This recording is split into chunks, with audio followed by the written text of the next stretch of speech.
for a second. And what Tableau does is it loads to the last sheet that you had open. Okay? So basically, you kind of start where you began. So for instance, this is the last sheet I was playing with, something with Kansas. I was trying to figure out what kind of Kansas flows came from Louisiana and West Virginia. I realized it's probably cold, but I never get got to it. So what we do is go over to where it says data source. I'm going to point to the screen. Data source right here. Joel, you got the mouse. I'm not touching the laptop. I thought you were going to point. I am. I'm pointing right there. I'm pointing right here. You want me to point? Too? Point. Okay. Data source. Click on that. Okay. This is the introductory screen to Tableau to the data sets. So what you have is two data sets. One of them is state-to-state course flows from 2015, and the commodity format. I did a join because basically the file that they have has this public domain file, of basically commodities, and it's a different coding here. You go there, and then this is the actual. Let's go to shoot you or me. I haven't figured out which one. And this is the actual description. So if you notice, it says it has an alpha ABC. This is an alphanumeric field. If you click on this button, it'll give you some choices, such as you can rename the field, you can set the value, you can hide it, you can make it an alias. Like for instance, if you want to go back through, as opposed to calling, just go through say alias. Okay, you just pick one, like say, whatever that is, alcohols, and change it to big party or something. It'll change that through the whole document. Bruce's party. Okay, that's fine. So anytime you do Bruce's party, alcohol will show up. So the idea is you can go back through the data sets and you can do groups and joins at this level if you want to. So like for instance, we'll go to Bruce's party later on. I'll show you where it changed. So then you notice here is a code. This has got an up-down. You can click on it one way and you can sort through it. If you want to look and do some quick checks, you can sort on whatever column you click that sort feature on, just to do some quick data checks on your data. So the state of origin, destination, public domain is a commodity code, tons is in English tons, which is 2,000 metric tons, the year, and foreign basically is it an inbound to the United States, an outbound to the United States, was it a Canadian import or Canadian export? I still haven't figured out why the only thing I can think of is Great Lakes flows. And then there's a domestic only. And if you come back here to this one, right, state-to-state flows, click on that little button right there. You have some other choices. You can edit the connection. So if you build a data set with one structure, you can duplicate that with another field. If you just like the structure or you want to change something, you can edit it, and all the things that are tied to that would be modified as well. And you can rename the data set. You can remove it. But click on where it says text file right here. So again, a lot of flexibility. This is the commodity format. Go down and click on that one. Here, let me show you. You come down here. This will show you the file. So these are the codes. I mean, I know what the codes are, so don't get excited about it. But this is basically, this F4 is what you coded when I came back up to the commodity format. Where did you go to get that, Bruce? I got this.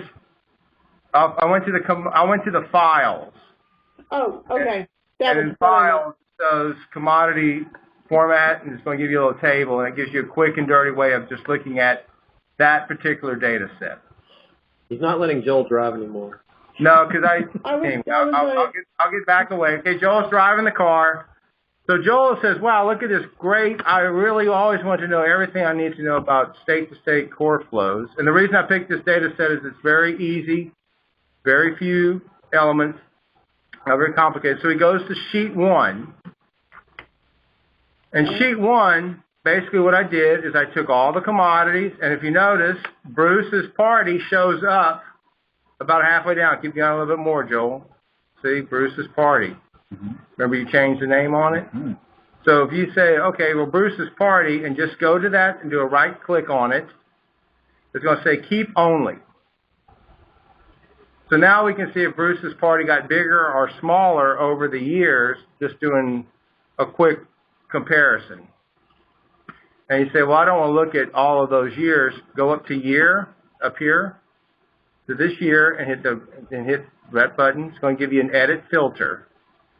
Edit filter at the very top. And you say, I only want to look at 2005. I want to look at 2010. And I want to look at 2015. They see where it says exclude, take that off. Okay, and then go back up to the top and make sure the null value got taken off. Take off the null value. And then he'll hit OK. Okay, now it just shows me the years. So my party was really big in 2010, just to give you a quick, dirty proxy of how things changed over time. So the thing that makes Tableau, the way Tableau works, is it takes a really big data set, it preloads it, and then it does real-time manipulation. So when you start seeing when on Friday, when we literally go through the county business pattern data set, it's like, and the FRA public waybill sample, which is a 2 gig file, you'll see that once it loads it, it'll maintain. It's not going to slow you down too much. So you come to sheet 2. And you say, okay, well, the sheet 2 is destination and state of origin. So again, just a traditional crosswalk. You go to sheet 3, and using gray. Yeah. And go back. Yeah. It's grayed out. It's grayed out because it's in this button right here. Go back to take sum of tons. Drag it to the color. Okay. Get it. You got the thumb drive? Yeah, I got it. Okay, I think I know what it is. Thought I was the last one to use it. I just clicked on the letter T and it made it black. Yeah.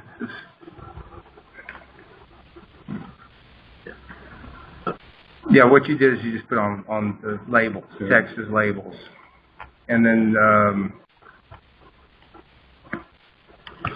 so basically, again, what you have to do is, I don't have a year here, so Joel says, well, I want to know this for a particular year, so he goes to year, and he drags year up to filters, and he's going to select 1 year, 2015, 25, 20, whatever. He's going to hit all. All? Oh, no, I mean just okay. Okay. And then just... I was like, that didn't work. Yeah, no, I know. It's that looking at one thing, saying something else. The little reptilian brain popping up. So again, this is a very complicated table, but origin, destination. So he goes to sheet 3. Now, go back to sheet 2. The very bottom, it says sheet 2. Hit right click on that. It's going to say rename sheet. And you're going to call this sheet cross tab origin destination.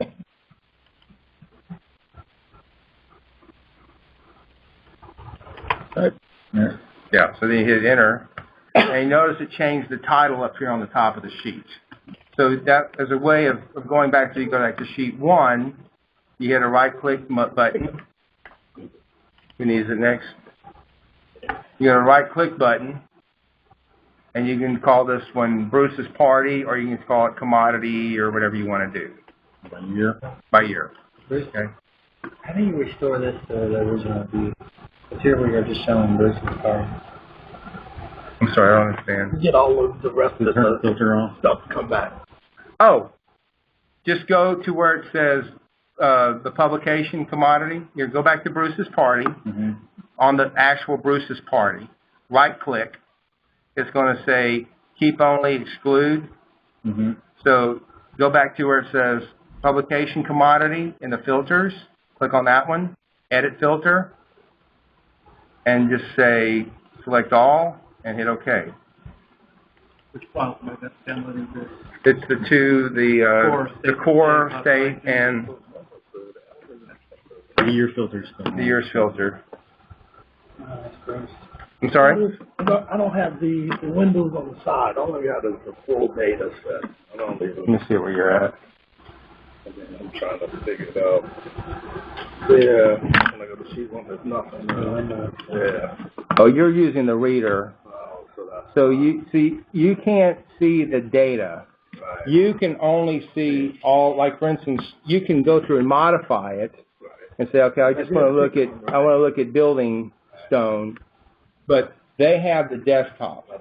And the reason the reader is very powerful is I can build all these dashboards and put them out to anybody. Like, Casey, if you want to share some of the stuff with your NPOs, you can build dashboards out of it and share it, and they would have access to what you've given them and then the format that you give it to them. So it gets away some of the, how you want to maintain ownership of that data.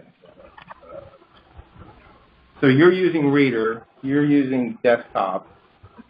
You got desktop. Are you using Reader as well? Reader. Okay, so you're going to have the same problem. Yes. And you have your desktop license, Casey? Mm-hmm. Is it you and Scott that both have desktop license? Or the two machines you have it loaded on? Currently, yeah, this one and my desktop. Okay. Just, is that why you said you stole it from him? This is No, I our, was just getting Scott on. this is our branch. Oh, okay. I was just getting Scott on. Well, Scott needs a hard time. So we come back to here, and we say, okay, well, let's go back to sheet number 3. Okay. Tableau View has a GIS. It is not a GIS program. It is not a GIS program. Let me tell you, it is not a GIS program. It has a spatial visualization tool.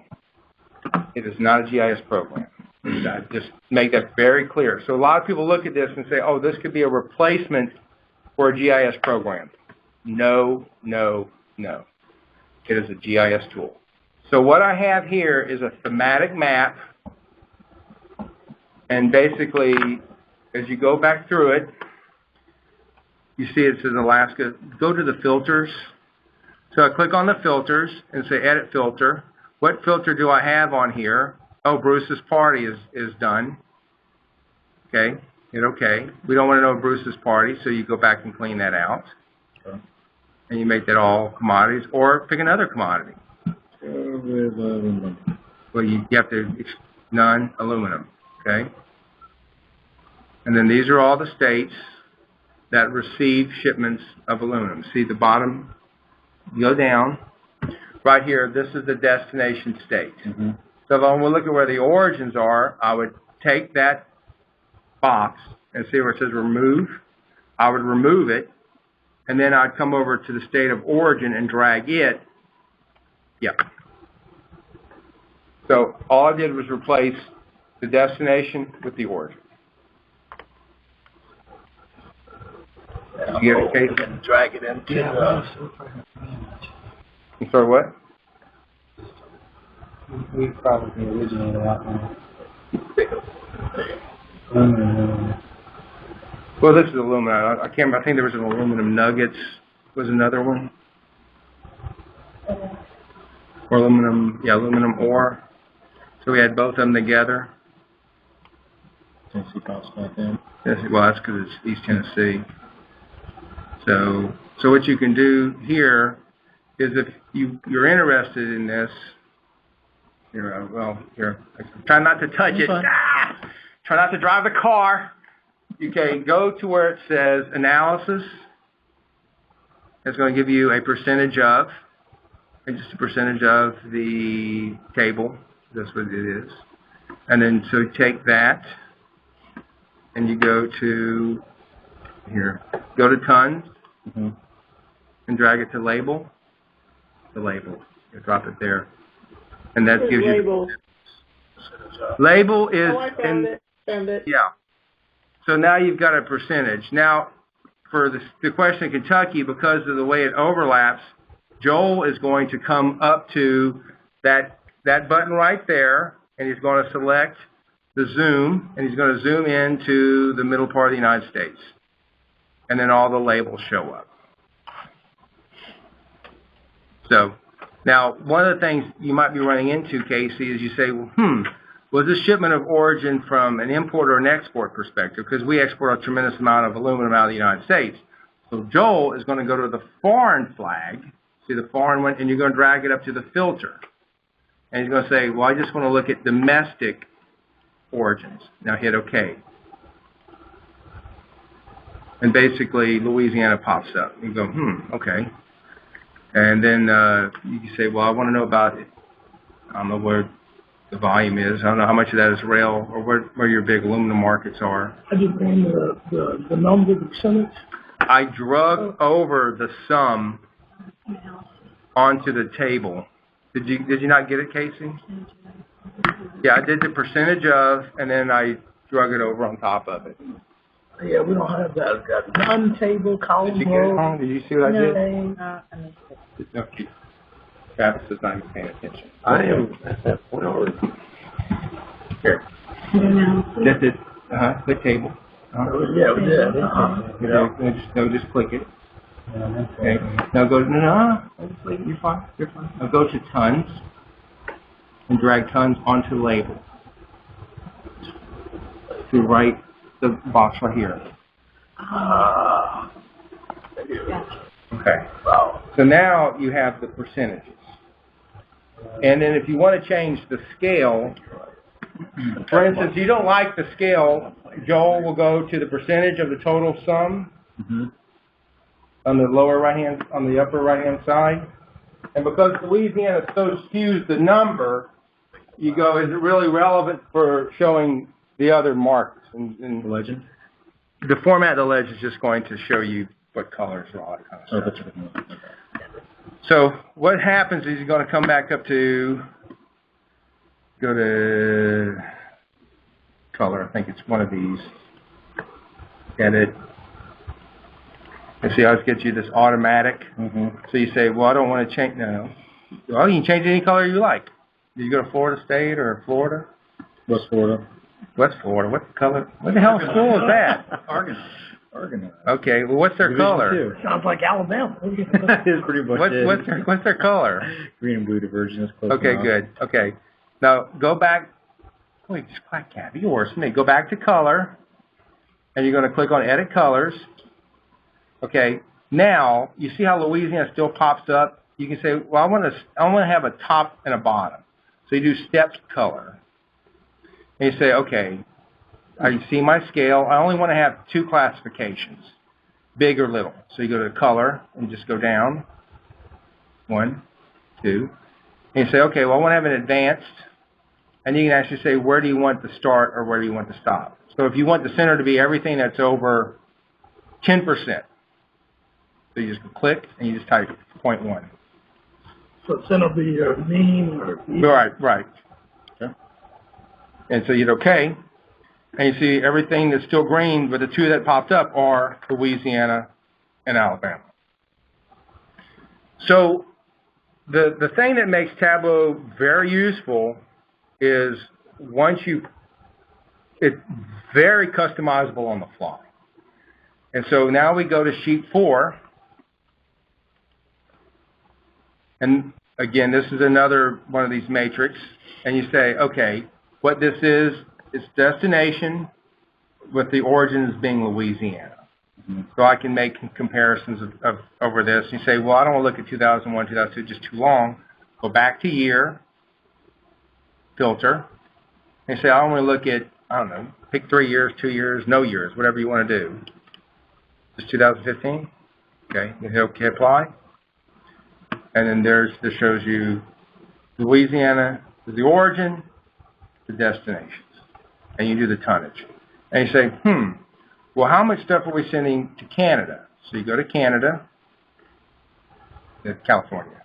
Go to Canada, and you say keep only. Okay. Then you go to the public domain commodity, and you drag that right to where it says State of Louisiana. Okay, go ahead. You took Louisiana out. You can't. Let me show you. Go back. Hit the back button. If you put it right on Louisiana, it'll replace it. But if you put it next to it, it'll insert it. Right there? Right, like right here. Okay. Yeah. Do it again? Yeah, it's a trick. Yeah, it's just kind of like that. Perfect. it'll put it in. Gotcha. So this shows you the public domain commodity code, the state, the years. That's cool. So it lets you drill in features without doing what you call a traditional drill in, which is I click this button, I click this button, I click this button. So if you don't want to say, well, I don't want to look at the code, but I want to know the actual name, then you take publication commodity and you drag it behind right there. And that shows you what the domain is, and that shows you what type it was underneath it. So it's crude petroleum, or is it asphalts, or particulars, whatever it is. So now go to sheet 5. Sheet 5 is kind of a shit and giggle thing I was thinking about. And you go, I don't like sheet 5, so you hit your right mouse button. No. Down here on the sheet 5. And you're just going to delete the sheet. Okay, good. How do I do that? I'm sorry, I gotta reset cards, title, etc. I'm sorry, what? On sheet 5, where did you click to get the choice to delete it?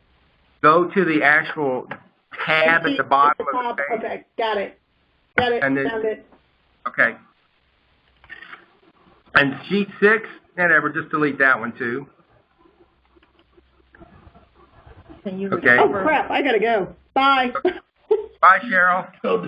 Yeah, we were thinking that too.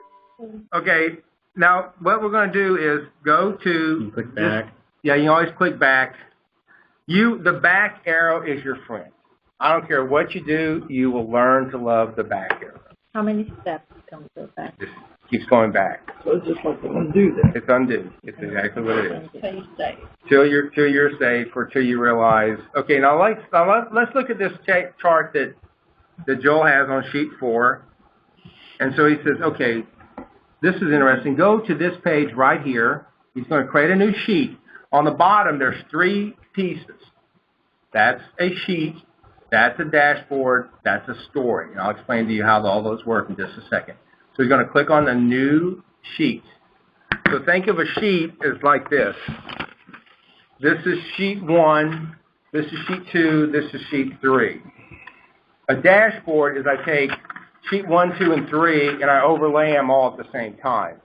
And a story is where I take a sheet or a dashboard and then I actually say, this is what this page means. This is what this page means. So it's designed to allow you to guide the user into understanding what you've done. So dashboards, think of them as infographics. Storyboards, think of them as a scripted PowerPoint to handle somebody. Okay, so now we're at this blank page. Is there anything anyone would like to know about state-to-state maritime flows from the port? From the core. We're going to build something right now. Sure. Okay. What ports have the most interaction? Okay, there's no ports on this. All right. And what state has the most interaction?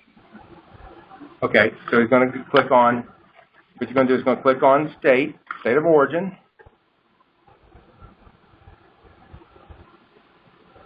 Okay, click on it, drag it to rows or columns, the main rows. Okay, now grab state. Okay, do year. I realize year, if you don't always account for the big, put year as a filter. And just pick one year. I don't care which one. I always found that you have to handle these multivariable things early, or you forget, and you'll get these goofy numbers that are like, why is this 14 times bigger than it should be? Okay, so what we're going to do now is we're going to come back to state of origin. Okay, now take the tons and just drag it over to where it's the ABCs. Okay, there's all the tons. I just do a sort. Just go right here, just right there. Go right there, just hit sort. Now here. Where is it at? I was right trying here. to find that graph. It wasn't popping up.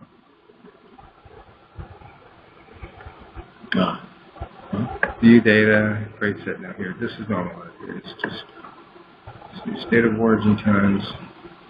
East. You drop the year into the column. You can sort by Right click right above the page in the last space right above. I'm sorry, what? Right click in the last space above page.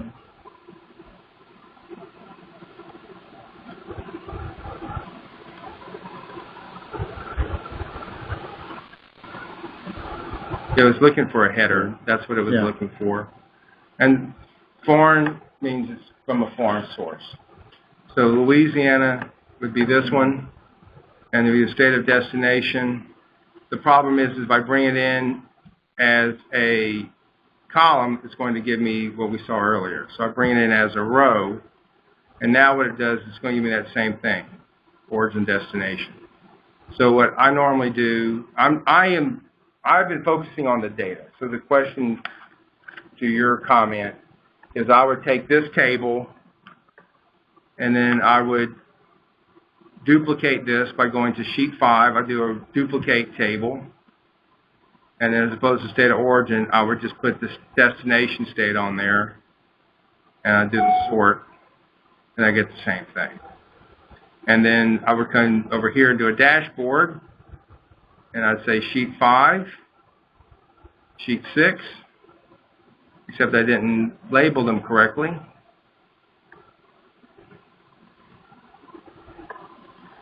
This is top states, imports.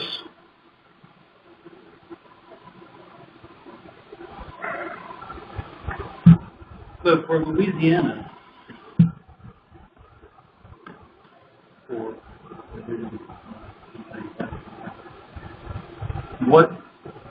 which state is every state underneath that? Mm-hmm. If you break out LA, Louisiana, you say, well, what states import most of it? I'm sorry. Wait, let me finish. Let me show you this, Thomas. And so I came here. Notice how I changed the dashboard name? It changed it up here as well. So I come here, and we see the same thing. It changed the dashboard name.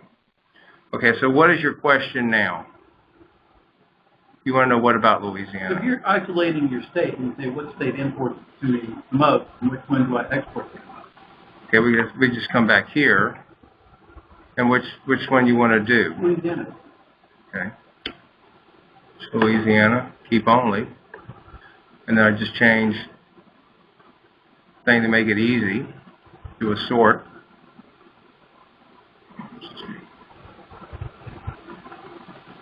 That's right there.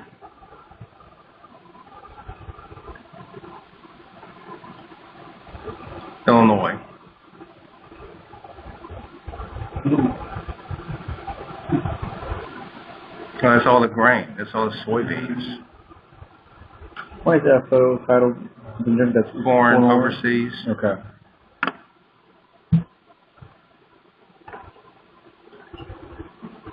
So, come back, limit it to here.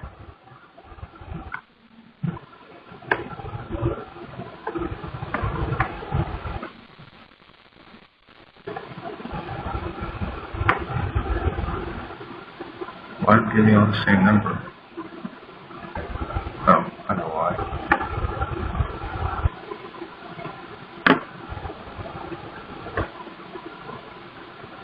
Double counting. Why is it double counting?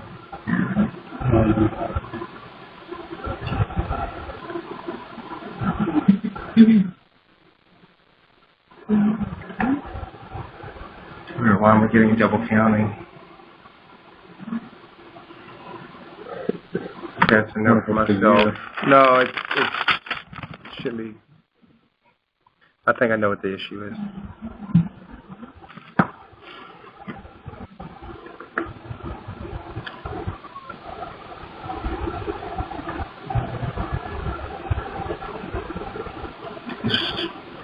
Just look at myself and see if it changed it.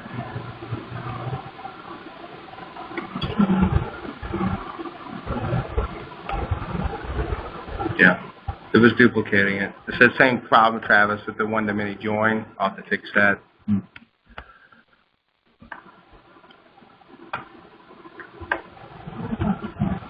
Okay, that's an easy fix.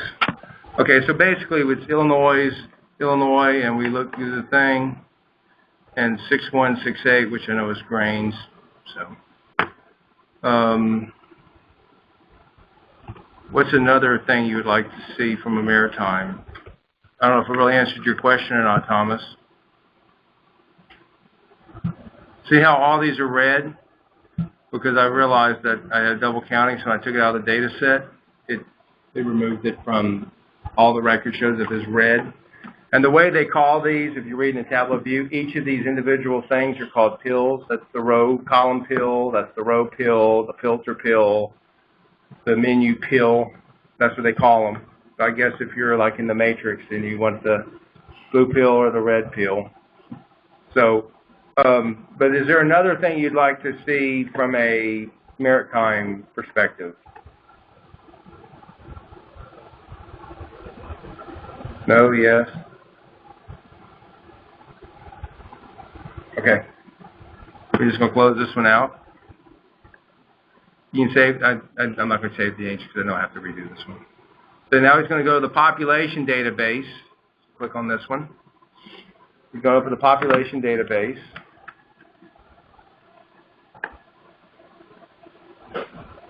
Now this one's a little more complicated. So as soon as it comes on, Joel, I want you to go to the right hand and look at the data structure. Okay, go all the way to the data source. Okay, this one was a little bit of a bear. Okay, the highways field, I went to HPMS and I had to figure out a way to get all the rows done. And so if you click on it, you're going to see this I-20, I-20 AM, whatever. It's a dog's breath. I've not figured out how to multi-edit the way that they did the files. So, but you can go through it and you can still use it. And I'll show you how I use it for Kentucky in about 5 seconds. That data set is HPMS. All I needed from HPMS was what counties had what roads. That was where I was getting the multi-join in, is I need to be able to link population to quarters. So I said, okay, I'll use HPMS. But the problem is every link in HPMS, whether it's 5 miles, 2 miles, whatever, started getting all this multiplier effects into the joins. Well, it then got too big for Excel to clean it up. So I put in another program. I actually went out to like 3 different programs to clean up, to get it to where I can use it. But you now have a network file, not network file, it's not the correct word, but you have at a county level all the roads, all the interstates that are at a county level across the United States.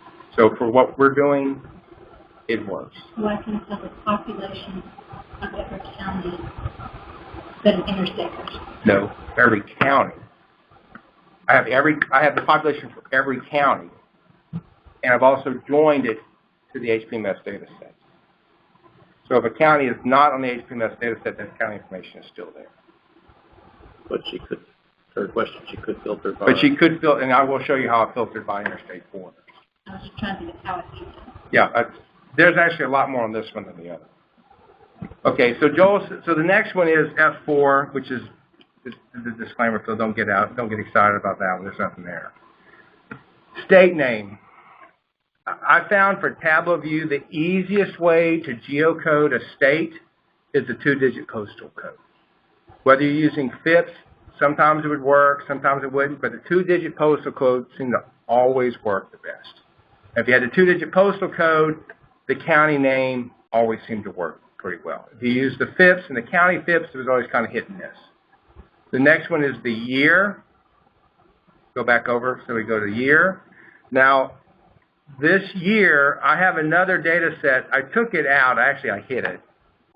Go to, it says show hidden fields. If you come here to it says hidden source right here.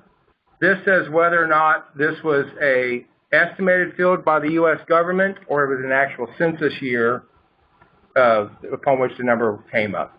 I only included that just as an FYI if you want to know.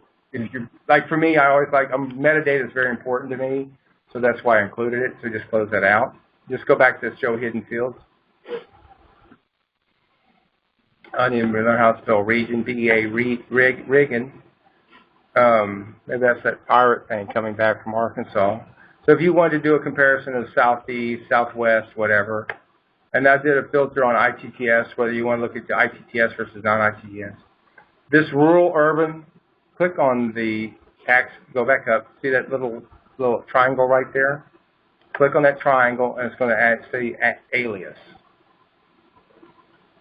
What I did, USDA does some metrics because USDA is very interested in rural economies. So I went to their website and I downloaded these rural things such as there's over 1 million people, 250 to 1 million, under 250, 20, whatever. So the idea is you have some measure of where your population is and hit OK. And this is based on 2013 numbers. The next one is another, go back over to the left. The next one is the urban influence. This is another USDA code. I don't like it because it's a little more complicated. Go back up and hit the same alias number. And so you see large metropolitan areas. And what I had to do, because these were alphanumeric fields, I had to put 9s here to make sure that when you did the sort, 910 would come after 9. Otherwise, it was going to show up as 10, 11, 12, which was out of skew. So that's why they're 9s here to make sure this fits. So the idea is, again, you may like this one better, where you're using metro areas, what's adjacent, not adjacent. So this one's focusing more on the relationship of the county to other counties. The other one focused more on population. So depends on what type of question you're asking from an urban-rural perspective. That's why I included both of them. Hit cancel. The next one is USDA, all the way to the right. Click it there. Same alias. And that one, you see, it's non-specialized, farm-dependent, mining-dependent, manufacturing-dependent, federal, state government-dependent, recreation, or no. Basically, non-specialized means no industry has more than 25% of the economic activity of that particular county or parish. Farm-dependent, again, agriculture is 25% or more of that county. Mining is 25%. Manufacturing is 25%. Federal, state, and government, same thing. Recreation. The reason I included this is this gives you a really quick and dirty tool of kind of comparing where my manufacturing dependent areas are, my mining dependent areas. It's again a good quick visualization tool. So hit OK. So he's going to go over all the way to where it says data source. And so if you notice, there's a county populations database, there's a cleaned up highway database, and there's regional files. So all this regional file is the one that links. And as you notice, the regional file name here, regional file name here. So you can see what data set what information came from what data set. It tells you if it's an alphanumeric, a number, a geography. And so, you can look at the joins, see how I did the joins. It shows the aliases. You don't really need to play with the hidden field, but you can. So now we come over here to the first of the sheets, rural-urban continuum. This is for the state of Kentucky. And so you look at counties over 1 million. That sheet's not on ours. Does everybody see the sheet? Oh, it's in a different order.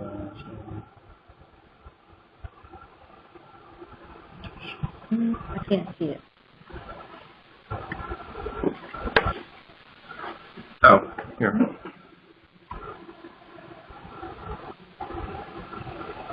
Oh, it's hide. No, it's good.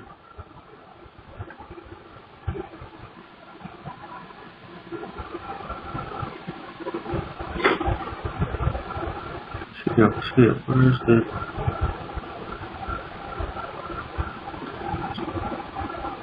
Oh, urban. No, that's not it. So what's the name of what's the name of the dashboard of the sheet? Rural urban continuum.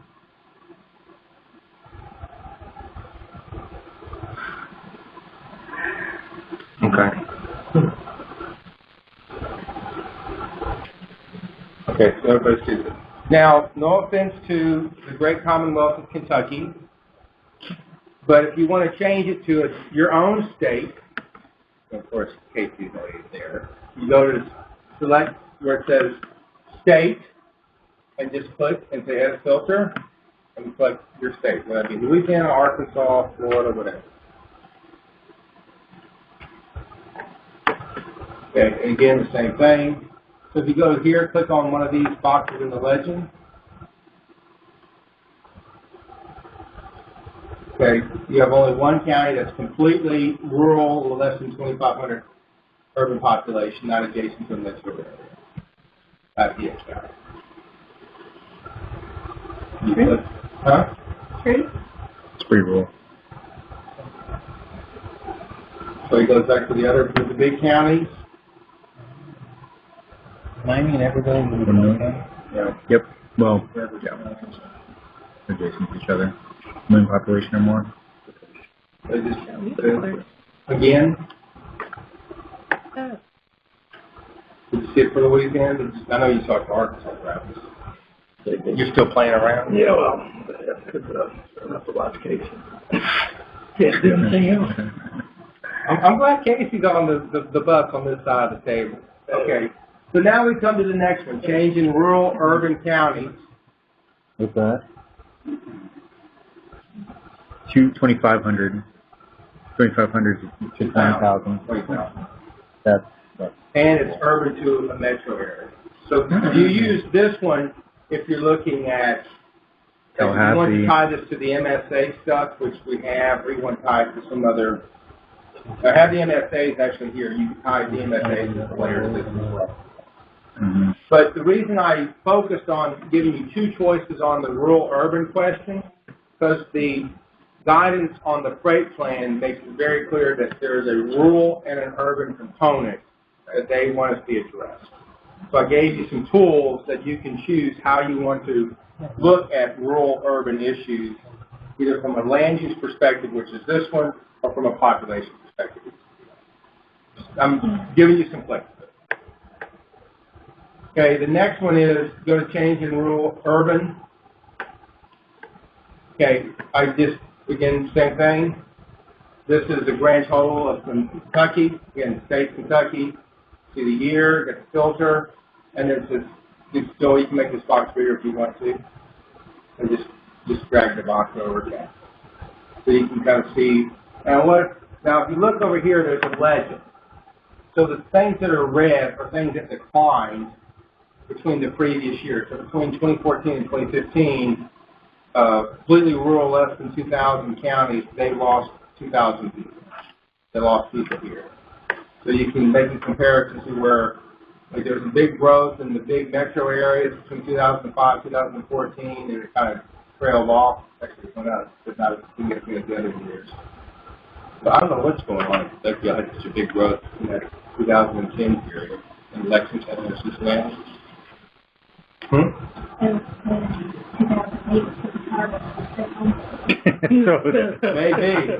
And then there's more people staying home. There's a baby boom. Is that it? Okay. And I know they've reported that was snow event. So, Kentucky basketball. Taking staycations to the extreme. The snowbird's going halfway up. I'm sorry? The snowbird's going halfway up. Yeah. Well, that's Up in North Carolina. Or coming halfway down. Yeah. Oh, could be. Big one rural community and moving to urban areas. Maybe that's what it is. Because there's not a whole bunch of moving, a lot of moving in space. So you look here and say, okay, well, this is interesting. Now we're going to county population. Big jump though, 25%. So like, for instance, if you like this chart, you say, well, I want to look at this a little bit more. Casey, you come over here to where it says county name, right here, and drag it right in the space, right? Yeah, right there. Or no, I'm sorry. And these are your counties.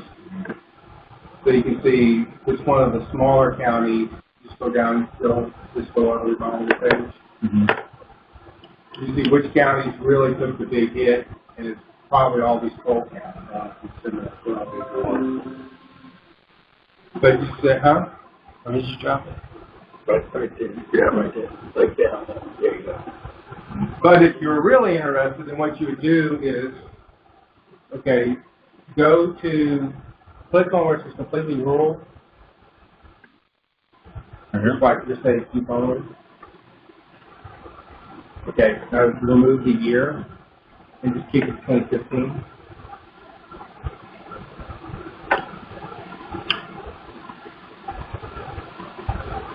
You go to show me, which is in the upper right hand corner. That's going to let you do the schematic layer. So click on this.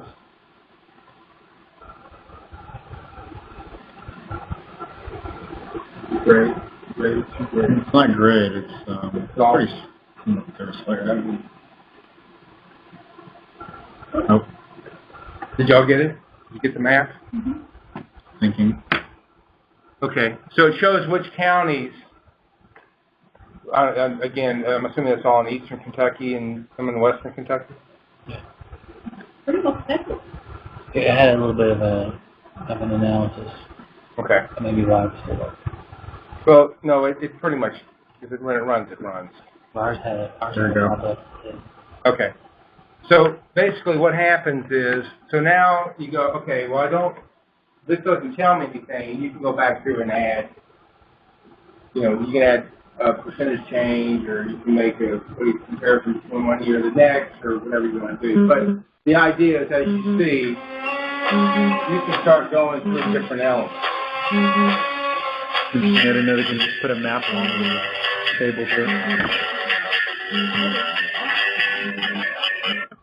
How do you bring up the county boundary? Oh, go to the, good question. See where it's right next to it? There's a pie chart. That one he's on. Right next to it is one that's shaded. That's the thematic layering. That's actually where the boundaries come out and be more distinct.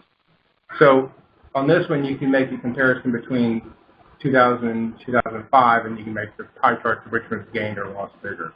So let's go to the county population right here. Just go all the way down. I'm sorry. Sheet, I'm sorry. Again, this is,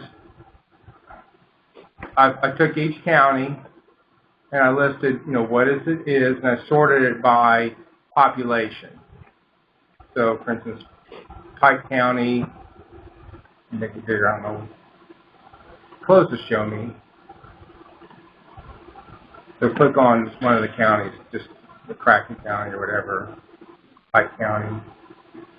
Just say keep whatever you want to do with it. So you can start adding more things to it. Like for instance, and the question here is, go to the highway merge file, Joel, right here, this highway merged, and just drop that in that space. And there's no national highway planning network routes in that county.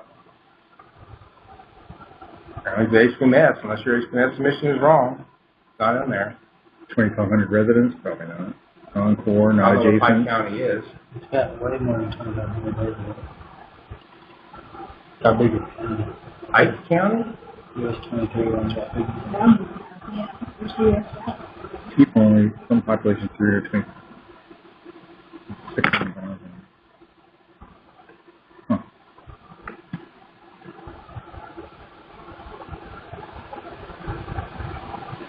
Okay. Pike County. Where's Pike County at? In the far eastern county. Well, it says it's 68,000, but then 68,000, but it doesn't show up as having a highway. So we go back here. We're just doing some removes. Oh, maybe that's good. Jefferson County knows got something. Okay, I know what it is now.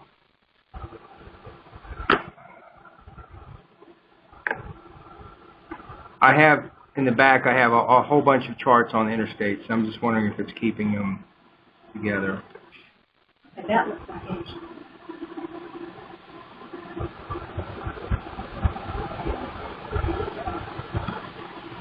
Okay. We come back to county population. You do and this is a dashboard. This is just collecting to Pike. Pike County is here. Okay.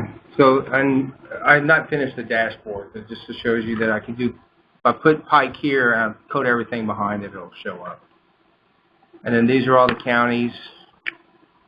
Again, named and coded. This is county view. County trends. Get another data set showing county, what's its economic geography or profile, and then going through year population growth.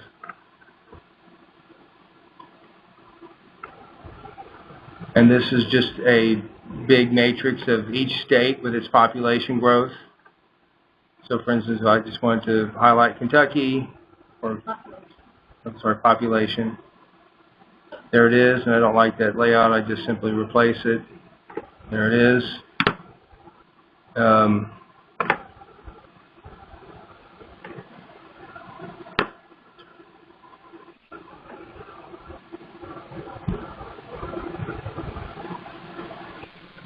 Just trying to do stuff in here. Oh, I know this is a lingering.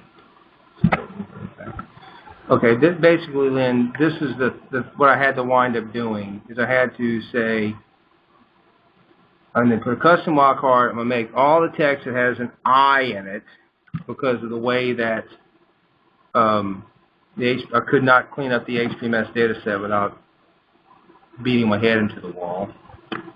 Beyond that, why did it not? Wildcard, oh, 64. Change I. So these are all the counties that have an interstate route in Kentucky. I'm sorry? That's true. So I'll come here, and I want to just, again, I can do a sort on, same thing, on through this. Some counties that have interstate now that did not have interstate. That would be included in this. Mm-hmm. How many counties do you have? Wow. Yeah, wow, yeah. So the next sheet is, now this is one of those ones I had to really play with because it's the changed. Because I was trying to figure out why 24 didn't show up here, but 24 showed up here. I Didn't show up where? it didn't show up on the map. Yeah, No, it showed up on your map? yeah. No, it doesn't have all of 24. No, you're thinking something else. Isn't this? Nine? No, what is this right here? That's a park road. Feature out 69. Okay, well maybe This is 24. that's 24. Is that Perry? Okay. There are some new additions. Okay, so then basically this is so this, if you look at by county, again sorted on interstate, that's the counties in each one, and you can look at the population growth. So you can say, okay, I want to look at I-64, how's it grown versus I-65. Now this is the problem you run into, is you have I-64, which is the only interstate in certain counties, but I-64 runs with other interstates in other counties. And this is the part I can't figure out how to make this cleaner than the dog's breakfast that it is.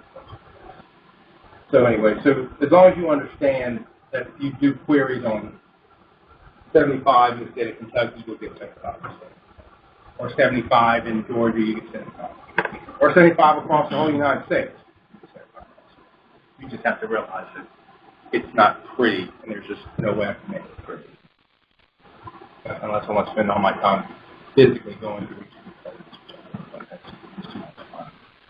So anyway, so Joel, go through the next one. We kind of bounced all over the place. Which sheet? Just anything. Okay, we did this one. Interstate versus non-interstate growth. This is the interstates, the population growth, sheet 15. And I just took 24 between Kentucky and Tennessee. But if I wanted to, I could go back up to where it says state name here, hit filter, and I can add Georgia to it.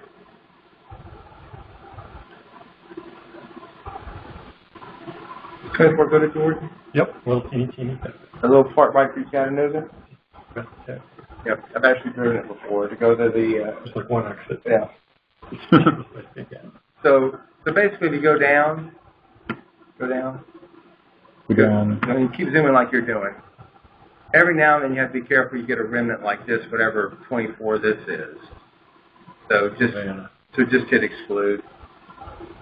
There. And now you can add the population to it.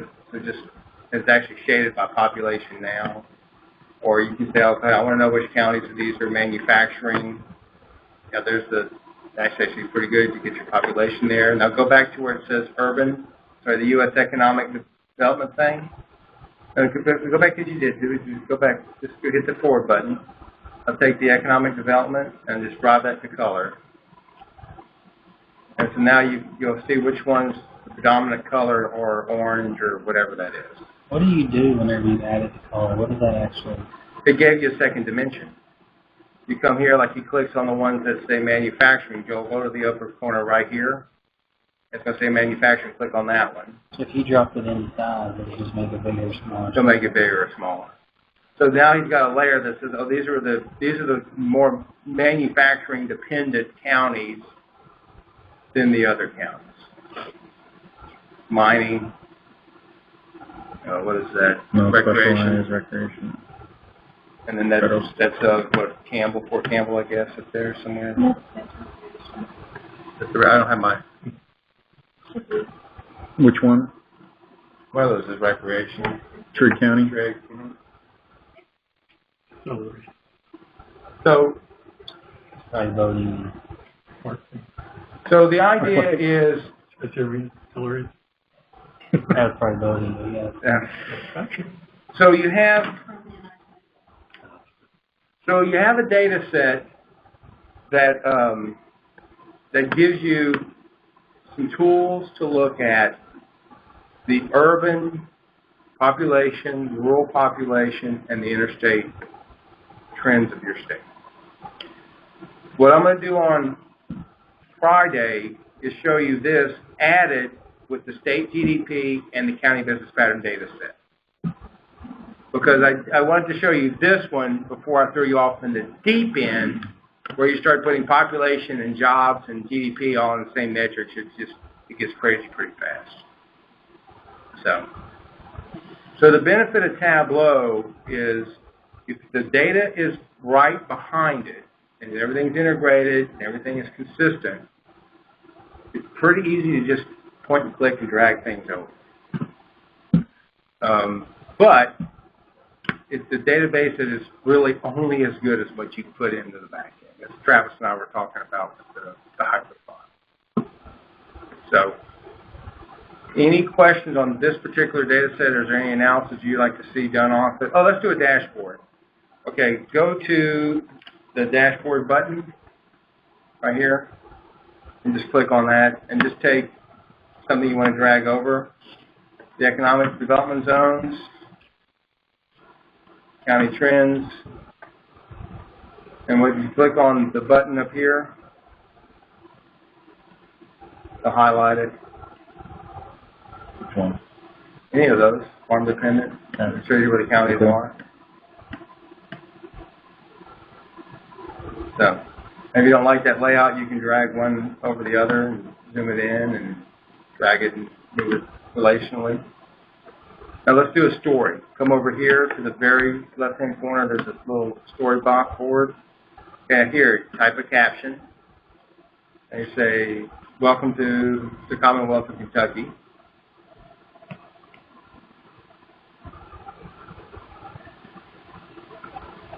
And so here you're just going to grab there's a map somewhere that's just a map of Kentucky.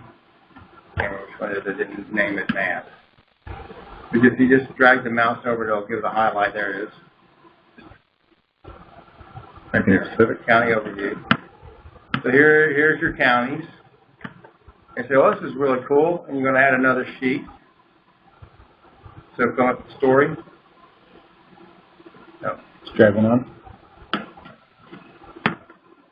First I'm going to make this bigger. And we're going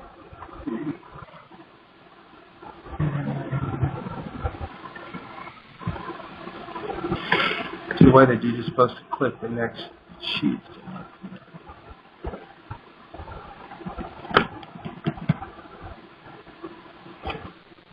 Do the layout?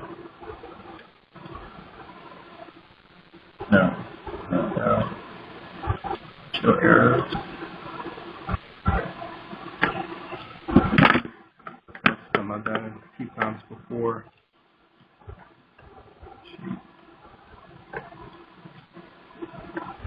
Started a new worksheet. Story 1. Story. And now this is the dashboard we developed earlier. And you were playing with Kentucky. I mean, with your Florida data set. So you had a dashboard to a dashboard? I just added the dashboard to the story, and then this is, so I call this whatever you call it. You know, this is Florida, whatever. This is Florida's continuation of traffic or whatever. And then you just take the next one. Just add it there, and so you can build the story. So if I give somebody the data, I craft it and say, okay, this is slide number 1, and this is what it means. I can type as much as I want. This is slide number 2. This is what it means. I can type as much as I want. This is slide 3. I can type as much as I want. So the idea is for somebody who's not going to sit there and click on data, but you want them to have the information. That's what the story is. Think of the dashboard as a summary of the data, but the story is where you tell them what they're seeing. So if you're going to give this to somebody and say, hey, I did this thing, and they can always go through and modify it depending on how you structure the story. But they can click on the elements in it. And then you can actually cross-join them so that you click here, the same element shows up all the way through the story. Like when I did the first FAF version in September, I had all the commodities coded all the way across the story. So that's the functionality of Tableau is you can do a lot of quick analysis. There's a lot of ways to share information in a lot of different formats. And it's very forgiving if you make a mistake. So it doesn't have a steep learning curve, but it does have, it's one of those things you just have to beat on it. It's very easy. I mean, it's very easy to do. Now, like for somebody like you, Lynn, you may want the reader version installed on your machine, where you don't want to have to sit there and physically do the charts until whatever. I know. Is the reader free or? The reader's free. So you can say, I want all the, like Adobe. Yeah, it's like Adobe. You say, I want all the Kentucky summarized data in this format. You know, I want the counties, and I want the population. In case you should be able to just export that out to you, give it to you in Reader, and you can do whatever you want to do with it. And you can use it on a tablet, you can use it on a phone. Now, one of the things, go back to the story, the first story, Joel. Okay, right here. Go to where it says data. Right here, it says data. Now you have some options. So go to work. So you can add more data to this right here, even in this chart. So go to worksheet. No, right here. Worksheet. Again, you can add another worksheet. Now, let me do this. This is what I'm looking at right now. County over. Okay. You can see I can export this as an image. Like if I was doing a PowerPoint presentation, I can export this as an image. I can export the data if I want to put it as a chart, or I can even send it as a crosstab to Excel. So if you have a particular piece of information you want, it's very portable to other pieces of software. So, and like for instance, if you want to do that, I want to export the image, just do image, and it says how you want to lay it out, save, county overview, it's in my documents folder, go back here, and there's the image. So now, because there's a 120 counties in Kentucky, the legend's a little awkward, but you can, if you're going to put it in PowerPoint or whatever, you could just cut and paste the screenshot. So the information is very easy to access. There is, I have not played with it, but there's ways to hard code a PowerPoint slide to Tableau. So like say you're going to go to Forsyth, Georgia, whatever. You say, I want these 4 slides. You open up the PowerPoint and go grab those 4 slides. And you say, well, next week I'm being Cobb County, the same 4 slides. I'm not developing that right now. I'm just telling you that's part of the, it's a very flexible tool. I'm really focusing on the data set. So that's where kind of I'm at. So, import it into more test data? You could. Depends on, Joel, close out there. Let's get back to Tableau. We'll do a new data set.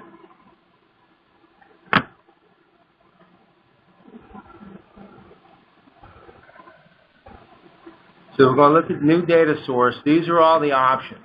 So it doesn't make any difference what the data is. You just have to have it in a format. Now, they have a lot of big data, more stuff, Google Analytics, Amazon, whatever, ODB drivers. It does not let you bring in DBF files.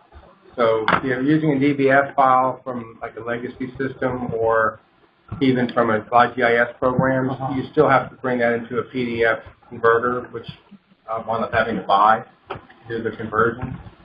But it's not so much, but the problem is, which I've not figured out, is how does it handle the LRS in Tableau? And that's where I was playing with it, and I finally just said, I'll worry about this later. Because I want to get the stuff done, and the LRS reference, once I figure out to the county summary, I figure it's sufficient for what I need to write. What about your trip tables? I have those trip tables. And this is, I actually had to load them up because I knew somebody was going to mention them. I have the trip tables right here.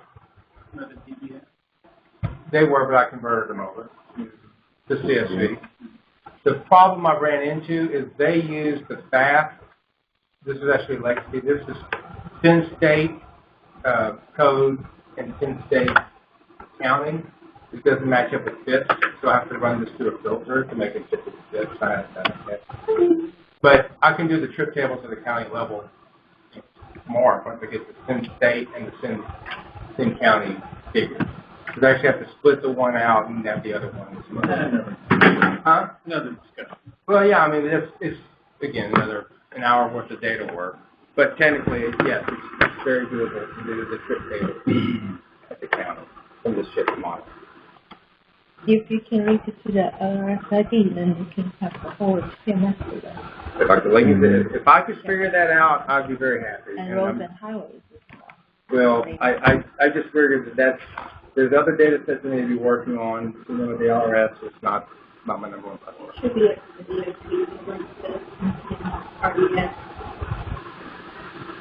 OR, together. Well, for me, I'd actually have to get a letter of support from each of y'all to get it and then do all that stuff. We've already done it. Well, and to be honest with you, I don't have the capability to run that type of model through my laptop unless I had a server account or something like that. I just, so. So then, could you repeat that? Did you say you've already linked it in Tableau? No. Because I was wondering if there's even a proof of concept that you can do this in Tableau. That's what I'm wondering. Do what? Use a stake in your reference system to Louisiana already has it for their safety data. They've already put an RS system in place. into Tableau. You can bring GIS vector files into it, but they are static. And I manipulate them. It's very hard to work around it. There's a lot of hard coding when you have to do flat logs and kind of get those things to post on that spatial system we got. I can share some of the stuff that we did with it. It's ended up becoming spot locations where we had third data come up, but it wasn't at a link level. what I was saying is that we put NCRDS, linear referencing system, and link it to our state highway information system. Which one do you need? Colorado. Yeah. I don't know what. Yeah, no, I'm gonna load it on mine, and then when I get back to work, I'm gonna put it on my desktop. Yeah. I don't know what this means. You guys have to do it again the next. Bruce, Already out? they're recording and Daniel. Take a look at the difference I do. It's already posted online. there to the other, Yeah. and then So the state. if you give me permission, I'll just post on the ITPS. They're asking them to see the. It's already posted online. I'll send you the link. You have an all words network? All words linear reference network? Yeah. The local roads as well? I guess one of the this is interesting to me because one of the things that I think is particularly powerful about Tableau is that you can use some of the powerful GIS tools, however you get them in there. There is what I see is this sort of ultra-rapid prototyping of these products that I can send over to our GIS and mapping people, and they can make a map and format it in the way that we need for our publication purposes. But I don't want to sit down at a desk with my boss and our mapping team and work these products. If I understand how to use Tableau, I can do this prototyping with my boss, and then we can ship the product over. And it doesn't even have to be a complete data set in Tableau to do that. It's just a proof of concept. This is what we want to see. This is the analysis we want to do. If I have enough tools in Tableau to do this, and that makes Tableau useful to me. Mm-hmm. Instead of having to. Well, you have enough. You have enough